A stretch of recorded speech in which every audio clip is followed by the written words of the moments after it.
The aim of the Air Training Corps is to gather together the youth of the country and equip them in character, body and mind for entry into the Royal Air Force.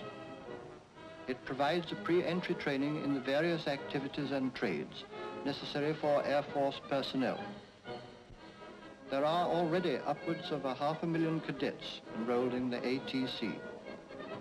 Each squadron is fostered by a unit of the Royal Air Force and controlled by a local committee which takes the long view in training, so that not only are cadets trained to become efficient airmen, but are ensuring that they will become physically and mentally skilled to play their part as useful citizens after this present conflict.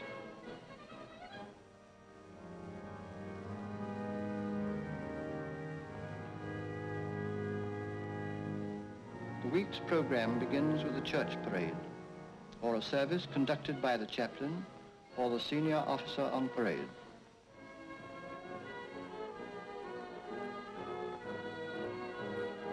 After this, the cadets move to the local technical college for theoretical and practical work.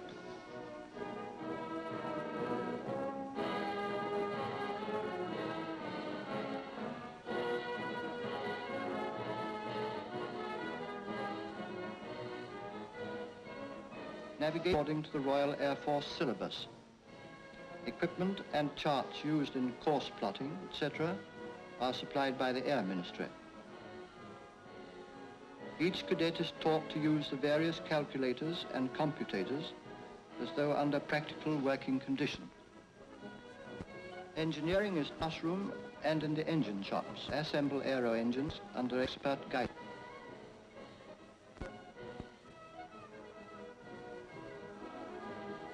In this way, the correct use is made of the various tools and extractors necessary in this type of work.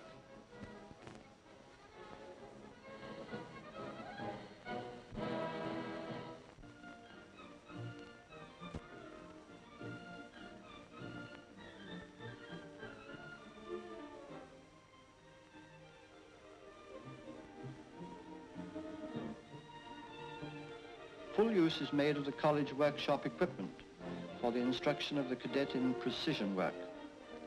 The micrometer is extensively employed for measuring this class of work, both on the lathe and at the bench. In this way, he begins to realize the importance of accuracy, a very essential requirement in the makeup of a first-class airman. For cadets who intend to take up ground staff duties, instruction in sheet metal work is given. It enables him to appreciate the importance of the work required in the assembly of the metalwork of the aeroplane.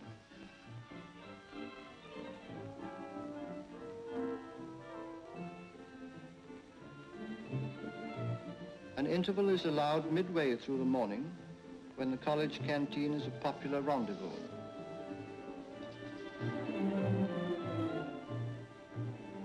An opportunity of experiencing practice is given to those cadets who hope to become riggers and ground staff workers. A very important part of the basic training of the cadet is given in the instrument repair and assembly shop. Here he becomes thoroughly experienced in the use of any of the instruments he may eventually makes and assembles several different types of instruments, measuring instruments.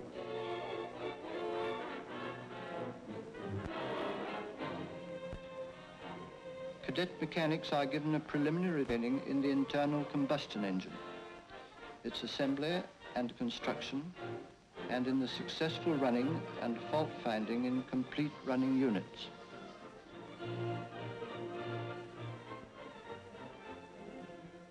Wireless operators and radio staff are given a good grounding in the practical side of wireless, their training ranging from simple soldering and coil winding to the complete wiring of a radio set.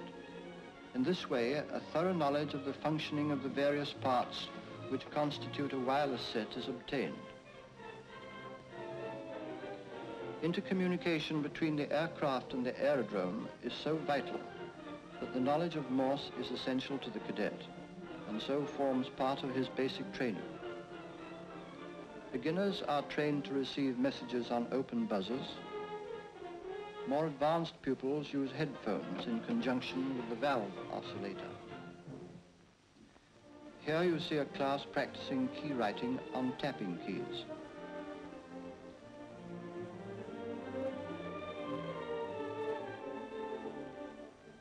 The Morse flag does not actually figure in the syllabus of training, but its employment helps the cadet in learning the Morse code and provides a welcome change from lamp and buzzer work. A knowledge of signal procedure and semaphore is required of those cadets who contemplate service with the Fleet Air Arm.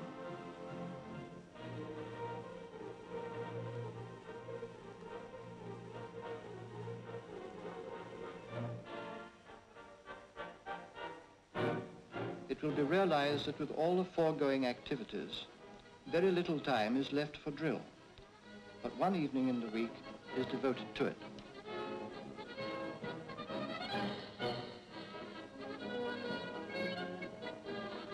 The physical culture of the cadets is catered for, and 2 evenings in the week are devoted to training in the gymnasium.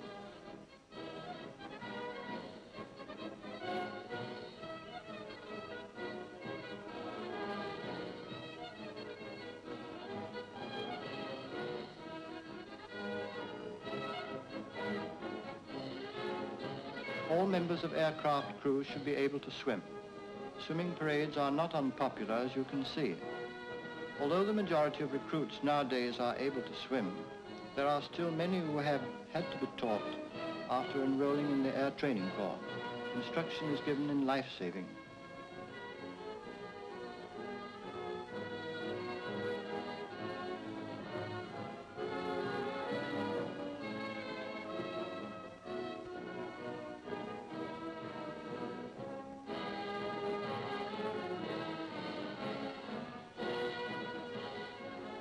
Here is another valuable form of teamwork.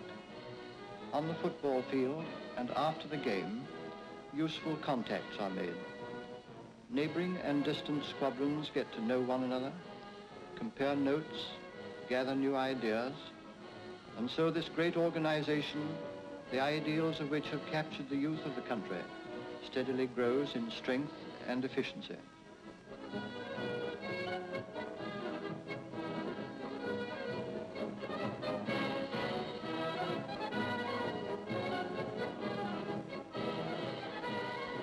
Finally, each cadet is given instruction on the aeroplane itself, its construction and controls. And so we leave him looking forward to the day when he will be able to soar into the skies in his own machine as a member of the Royal Air Force.